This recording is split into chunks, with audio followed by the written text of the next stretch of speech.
Welcome back to the Radio Horror YouTube channel. Tonight we're talking about the brand new horror film of 2022. We're talking about Stab 8. No, you're talking about Stab. All the Stab movies. 1, 2, 3, 4, 5, 6, 7, 8. No, we're kidding. We're not talking about Stab. Honestly, there's nothing to talk about. However, it was pretty awesome for the first time, I think, in any of the Scream movies that I've been covering the Stab franchise, which is the franchise within the franchise, since the second one, we actually saw a lot of footage from Stab, which was a lot of fun in the new movie Scream 5. And I'm calling it Scream 5 because it is Scream 5. This idiocracy of Hollywood, which they do make fun of a little bit, of numbering is scary and bad. We can't number things. Oh, stop that. I mean, God, the new Fast and Furious movie is going to be called, I think, FFX. And the new John Wick is going to be called John Wick 4. So, you know, I don't get why we don't have a number. Why don't we have a number 5, Katie? What is with the stupidity of numbers? I don't know. Numbers scare this generation. I have no idea. Yeah, I have no idea. Yeah, definitely. And this isn't even the same people who made the last 4 movies either. This is Paramount and Skyglass. So it's not Dimensions. It's not the Weinsteins. It's not any of that previous baggage. And it's not under the Disney, you know, we don't make horror movies, but we bought a company to make horror movies for us. So it's under the company that made the MTV films, because MTV is owned by Paramount. And sorry, the MTV films, excuse me, the MTV TV series. Yes, which is the only Scream stuff we've had. We had 2 okay seasons and a 3rd really confusing season. Sure, I loved interviewing Roger Jackson, but we never talked about the TV series because he wasn't involved with it when we did the interview. But in the link description box below, where you're going to find Katie's links to her Facebook and social media, also look for my interview with Roger Jackson, the voice of Ghostface, to return, as well as David Arquette, Courtney Cox, and Neve Campbell, and a couple other people that we may or may not mention. But Katie has her thoughts about the new Scream 5. Yes, Scream, or as you know, old OG horror fans, Scream 5, directed by Matt Bettinelli-Olpin and Tyler Gillette. This is actually the first Scream film that is not directed by Wes Craven. However, I will tell you kids, without any spoilers, if you love Scream, they definitely love Scream also, the writers and the directors. I'm going to say there's bookend replicas of the film that is not spoiling anything, but you're going to see familiar faces, familiar locations, familiar even scenes where they replicate the exact thing that happened in the Scream film in this one. But you're also going to see some brand new faces and some new rules in the horror genre. This brings up many of the same references of the old school horror. Let's see, Psycho, Friday the 13th. Yep, they mention Jason. They mention Michael Myers. This has many. Yeah, I mean, this definitely is a love song to the original Scream. The original Scream. Many references to the first one. I'm going to say this was a slash-tastic, gory good time. I honestly liked it a lot. I thought the practical effects were pretty freaking great.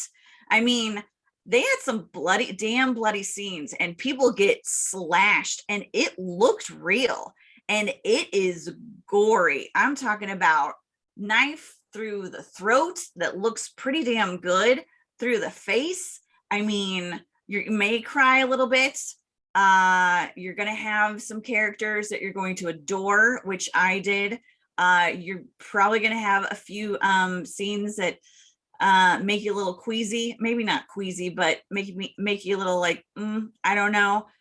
I thought this was a great time. I think it's a definite love letter to Scream and to horror fans.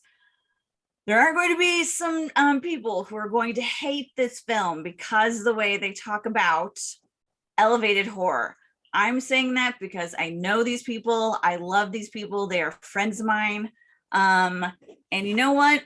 that is fine, because you know what the film also references, as well as the OG horror. They reference Jordan Peele. They reference Ari Aster. They reference It Follows and Midsummer. And I actually have a poster of the Babadook, because they talk about how that horror is different. And it is. And there's nothing wrong with that. We can all be horror friends together, because you know what they don't talk about? Again, I'm not spoiling anything. This is just something I'm not talking about. They don't talk about giallo horror in the movies, and they don't talk about like the Asian horror, which is some of the best stuff they have. But what they do talk about are some of my favorite films, some of the definite slashers. I think the absolute best thing to happen to this film, which again makes a little reference in the first one, Jack Quaid. He is an adorable addition to this franchise.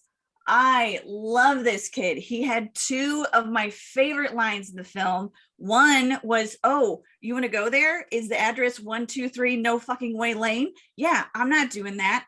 That was hilarious, and his delivery is fantastic.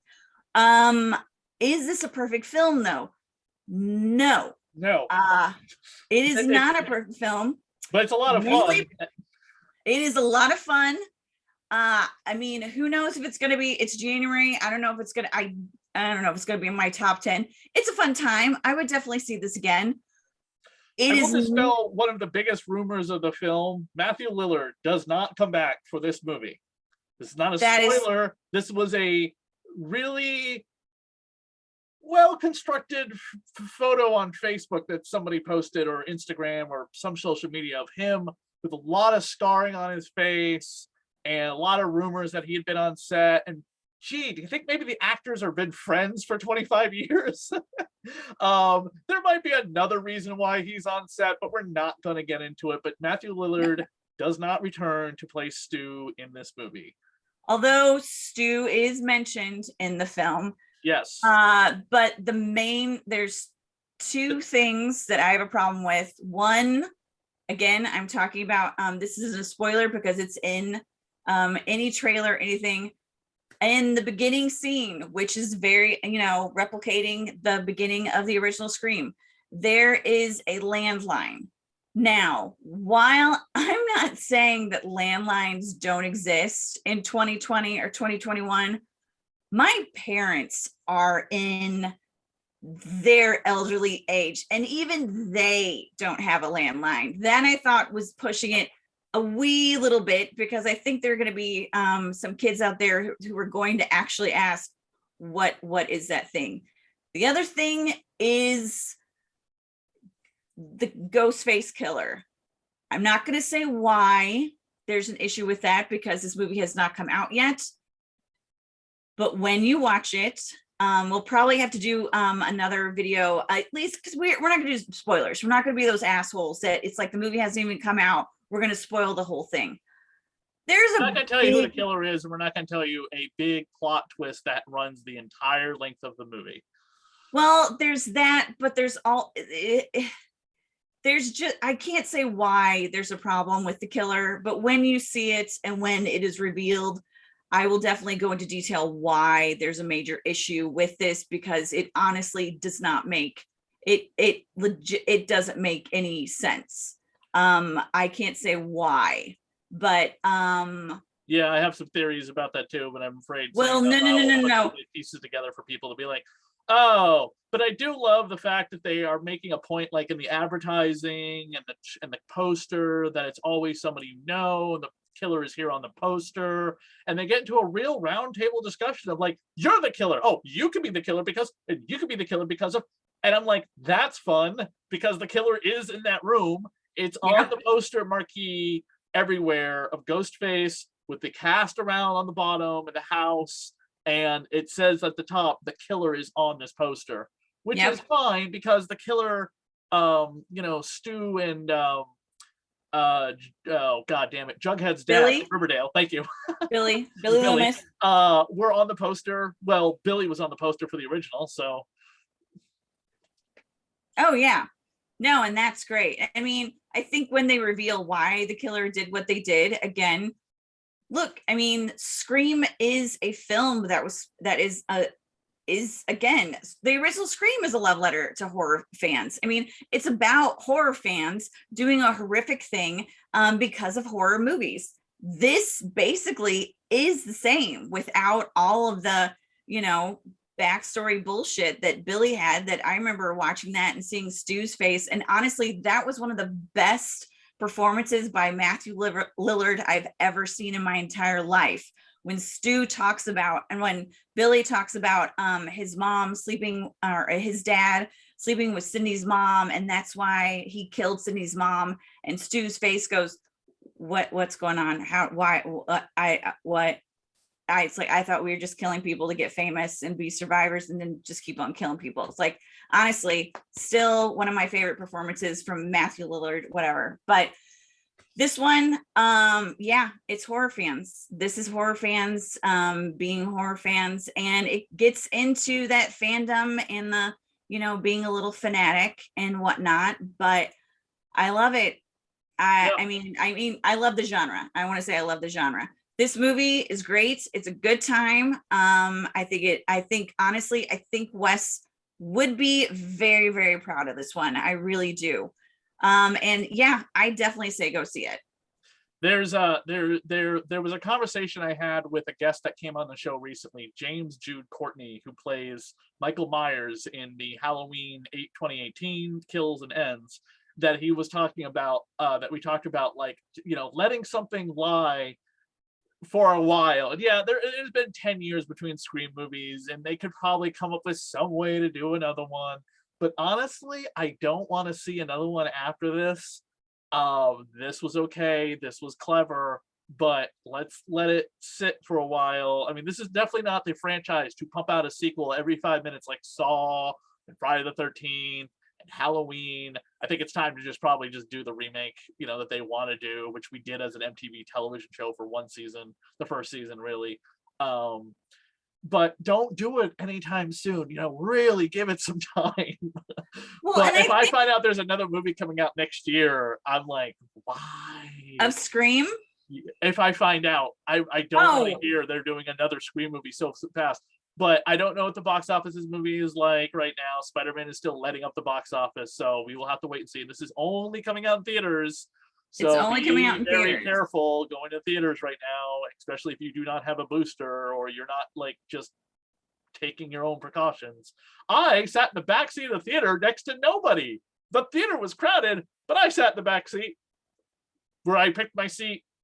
Nobody sat around me. It was perfect. I sat in the front because, you know, that's who I am, and no one was around me. Also be aware of something else I'm going to say that I hope doesn't start a trend, but you know, the term jump scares, this one has the unscares. I'm not going to tell you what that is other than there's a lot of buildup and nothing happens. That it got a little annoying at times, but hopefully that's not a new trend that's going to be happening in horror films coming soon. But yeah, it comes out tomorrow, which is 25 years and 25 days to the date of the original Scream came out. I just saw that. And check out also in the description box our review of the 25th anniversary of the original movie. We only talk about the original movie. If you want other great films by this director, I can also stick in the description box a link to our review of Ready or Not, which was also directed by these two people. And they also worked on VHS. So that's also fantastic. Something else definitely worth checking out. I don't have, it's buried behind me right now, but they just announced a Scream score box set on CD and vinyl, all 4 films and the 5th film packaged separately. But the CDs unfold to form Ghostface's face, which is pretty cool. So, and I have the first 2 films scores and soundtracks on vinyl. They come in a red splattered vinyl, which is pretty awesome. But like I said, check out our review of the 25th anniversary of the original Scream we did a few weeks ago here on the Radio Horror YouTube channel. I'll put in the description the link down below. Thank you, everyone. We'll be back in a couple weeks with the next horror movie. It was supposed to be Morbius, but that's been pushed back. So I don't know what the next horror movie is going to be. Yeah, that's been But pushed back to like, April. subscribe, and comment, and follow Katie over on her Facebook page and Radio Horror over on our Facebook page. And go see Scream. It's a lot of fun. Go see Scream.